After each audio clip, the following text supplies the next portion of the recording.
A hanseníase ou lepra, termo inadequado, é uma doença muito antiga. Há relatos do século VI a.C. Possivelmente ela tenha surgido no Oriente e se espalhado pelo mundo a partir de tribos nômades ou por navegantes, por exemplo, os fenícios. Antigamente, como várias outras doenças, ela era associada aos pecadores, aos impuros ou à desonra. Alguns religiosos associavam as marcas na pele por desvio de alma. Quem dava o diagnóstico na época não eram os médicos, mas os sacerdotes. No Velho Testamento, o rei Uzia foi punido por Deus com essa doença, pois ele teria realizado uma cerimônia exclusiva aos sacerdotes. Mesmo sendo rei, ele teve que ir morar numa casa isolada e não foi enterrado no cemitério dos soberanos. Já no Novo Testamento, é destacado o episódio em que Cristo limpa um leproso. Os doentes ou eram enviados aos leprosários ou, no mínimo, eram impedidos de frequentar igrejas e ainda tinham que usar luvas e roupas especiais que tapavam o seu corpo. Eles carregavam sinos ou outros instrumentos barulhentos que anunciavam a sua chegada. É certo que na época a doença não tinha cura. A bactéria que causa a hanseníase só foi descoberta no ano de 1873 pelo norueguês Armauer Hansen.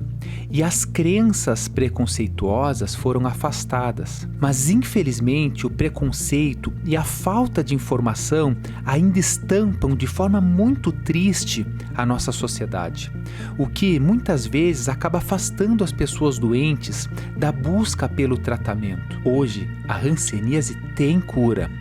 Mais uma vez, a ciência venceu os achismos desesperados das pessoas que negam as evidências.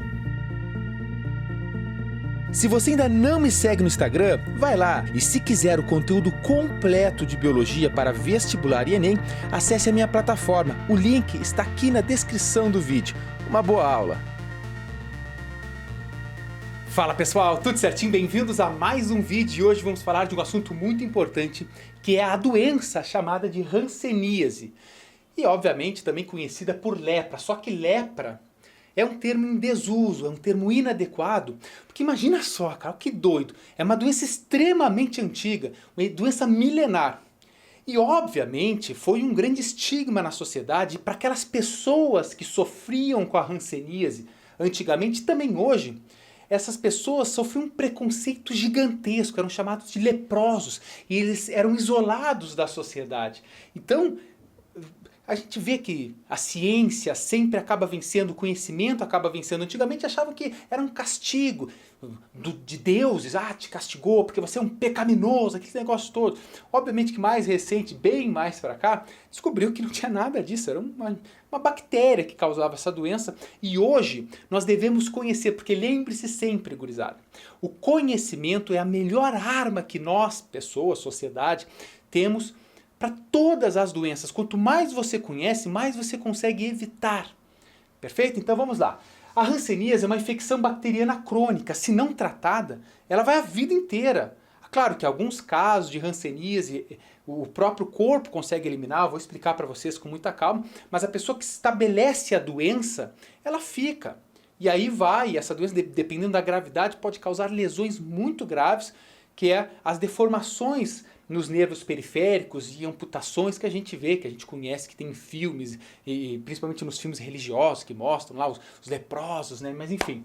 O agente etiológico, ou seja, aquele organismo que causa a hanseníase, é uma bactéria do gênero Mycobacterium, o mesmo gênero que causa tuberculose, mas te liga, são espécies diferentes. A espécie é Mycobacterium leprae. E mais recente, início dos anos 2000, a partir de estudos genéticos da bactéria, identificaram um gene muito diferente e aí eles perceberam, e ainda há uma controvérsia, que não é somente a Mycobacterium leprae que causa a hanseníase, e também a Mycobacteria lepromatosis. Então seriam duas espécies, inclusive essa segunda é a que causaria a lepra mais grave, ou melhor, a hanseníase mais grave. Vamos deixar de usar o termo lepra, fica a dica aí. Então é uma bactéria do tipo Bacillus, essas bactérias mais em forma de bastão. No mundo existem aproximadamente 200 mil novos casos, mas perceba, são 200 mil diagnósticos, ou seja, de pessoas com sintomas que acabam sendo diagnosticadas. Já vou falar dos sintomas também. E aqui no Brasil é considerada uma doença endêmica, ou seja, ela está presente aqui e ela tem transmissão comunitária dentro do nosso país. Inclusive, o Brasil só perde para a Índia em número de casos anuais de hanseníase, para vocês verem que é uma doença presente, só que pouco falada aqui na nossa sociedade. Inclusive já teve várias campanhas do governo para tentar, porque uma pessoa que é diagnosticada com hanseníase faz o tratamento, vou falar para vocês, e ela vai curar. Antes mesmo de se desenvolver sintomas mais graves, ou aqueles que a gente percebe nessas mutilações, né? Então é uma doença muito antiga, como vocês viram no início do vídeo, tentei ali fazer um resumão importante sobre ela, e também uma doença negligenciada. Ela ocorre predominantemente em países em desenvolvimento, países mais pobres, ou regiões de países mais pobres. Por exemplo, a hanseníase pega na Europa. É uma doença extremamente rara lá. Agora a Índia, algumas localidades do Brasil, alguns outros países que são menos desenvolvidos, essa doença tem muito mais incidência lá. Por isso ela é considerada também uma doença negligenciada.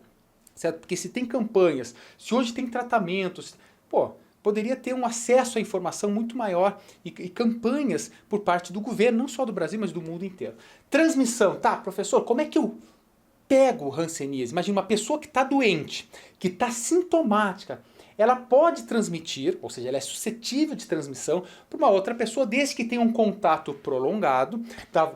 Vale lembrar que ela não é muito contagiosa. Claro, tem algumas formas aqui que são mais contagiosas, como essa lepramatosa aqui, ela é bem mais forte, mas a grande maioria ela não é tão contagiosa. Então o contato tem que ser mais contínuo e se dá principalmente pelas vias aéreas, como tosse, muco nasal, espirro, a saliva, ou seja, essa parte mais que a gente conhece, né, das vias aéreas superiores. Ah, professor, e se a pessoa encostou? É muito raro, sabe? Pode ser também pela amamentação, pode ser transmitida, e outras formas, até pelo alimento. Se você come tatu, vou comer um tatu aí, esse tatu tá com a bactéria, vou comer ele cru, pode ser uma via ainda meio controversa de transmissão, mas principalmente são essas aqui. E como se dá essa infecção? Tá, perfeito, pessoal. Por que causa essas lesões características da hanseníase e que marcaram história, que marcaram época? Primeiro, essa bactéria ela tem uma preferência pela pele e principalmente por células de Schwann. Células de Schwann, lembra do sistema nervoso periférico, os neurônios, ele tem os axônios, e o axônio tem uma bainha de mielina. Essa bainha de mielina no sistema nervoso periférico é formada por células de Schwann, diferente do sistema nervoso central, que é formada a bainha de mielina pelos oligodendrócitos. Lembra-se disso, sistema nervoso. Aqui, no sistema nervoso periférico, são as células de Schwann que formam a bainha de mielina, que tem importante papel no neurônio para o impulso nervoso. Isso aí você sabe, você pode estudar depois. Certo? Essa bactéria, quando está dentro dessa célula, ela fica protegida. Não consegue, o teu sistema imunológico não consegue ir lá fazer fagocitose dela, conseguir destruir. Então ela fica protegida ali e fica se multiplicando lentamente. Ela tem uma multiplicação lenta, te liga. Por quê? A temperatura ideal da Mycobacteria leprae e da outra também, para multiplicação é em torno de 30 graus Celsius. Nosso corpo tem 37. Então ela tem ali um ambiente que não é tão favorável. Então ela se multiplica lentamente. Então por isso que pode levar anos, muitos anos, para os primeiros sintomas aparecerem.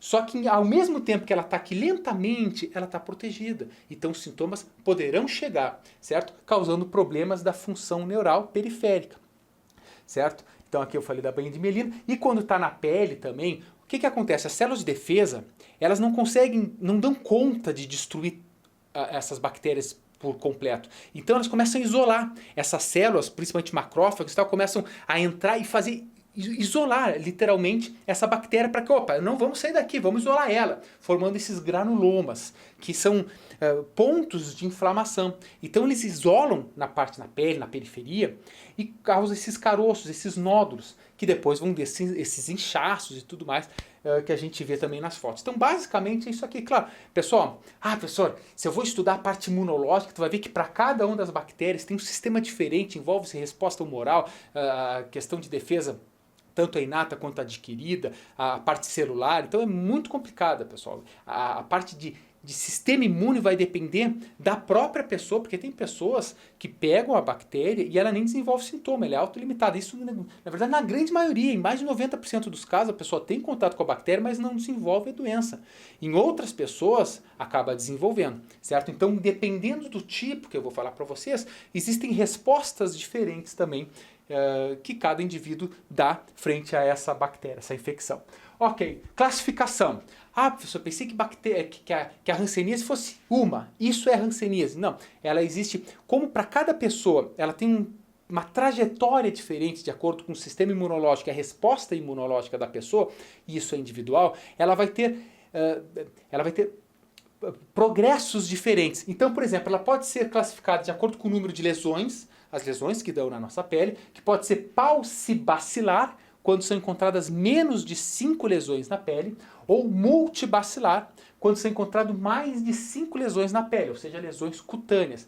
É óbvio que a multibacilar é mais grave, porque dá mais lesões. Perfeito aí. Agora ela também pode ser classificada com base nos sintomas, ou seja, o médico vai diagnosticar, vai ver os sintomas e aí tem essas classificações. Por exemplo, a hanseníase, ou também chamada de lepra, embora em desuso, tuberculose é a forma chamada de benigna. É uma forma mais branda, mais simples e é pouco contagiosa e na maioria dos casos vai curar e acabou. Ela é limitada, certo?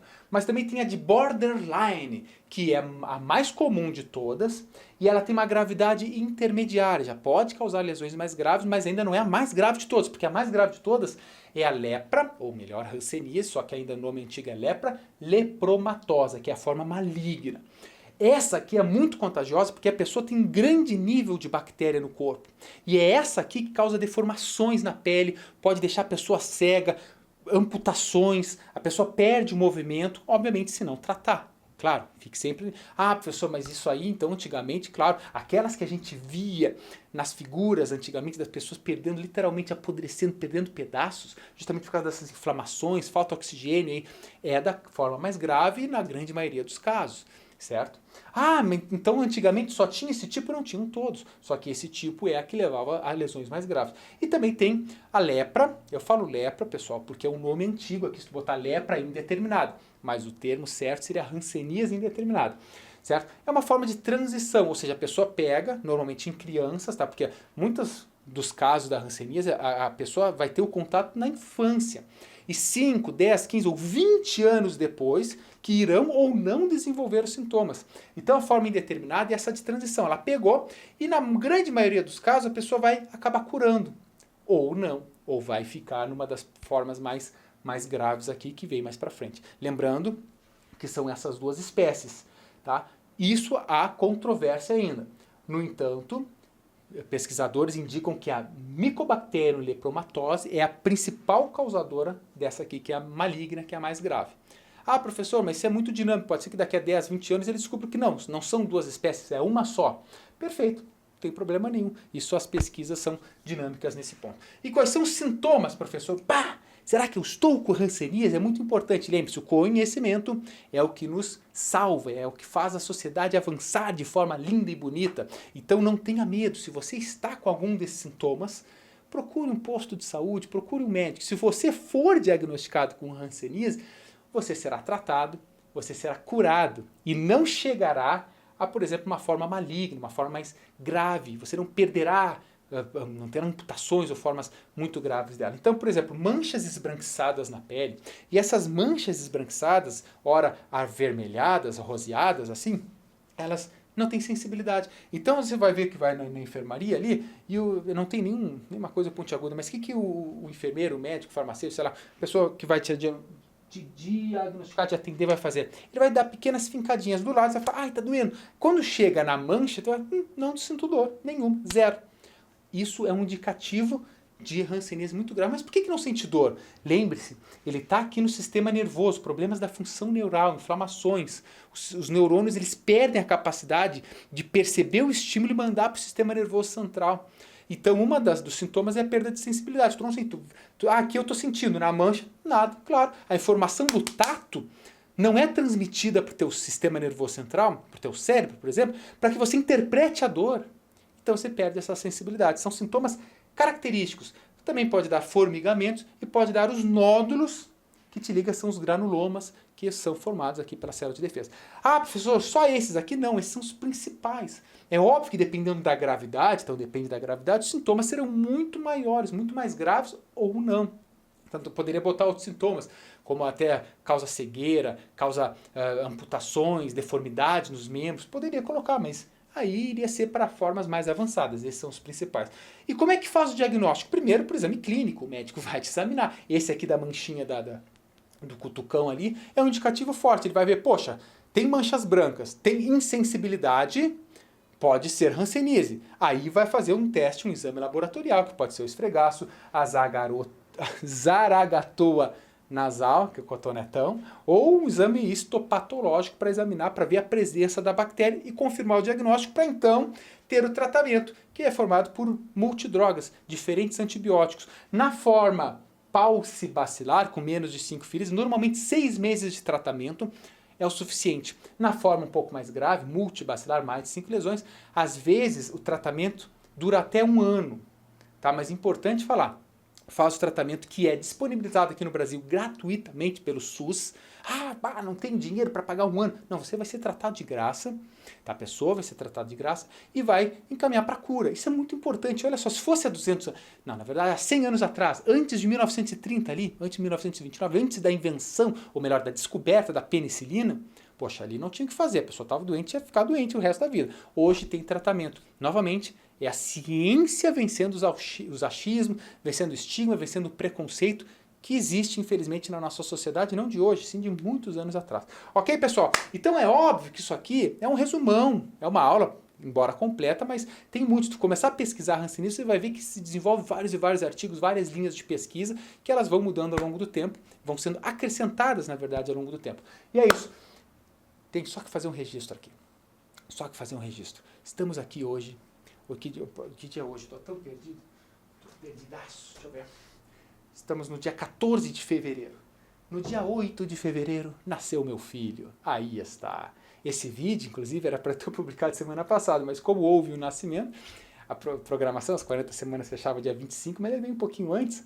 E aí não consegui publicar, obviamente não consegui trabalhar semana passada, mas uma alegria muito grande. Em breve a gente posta fotos lá no Instagram, se você não me segue no Instagram ou em outras redes sociais, só procurar professor Samuel Cunha.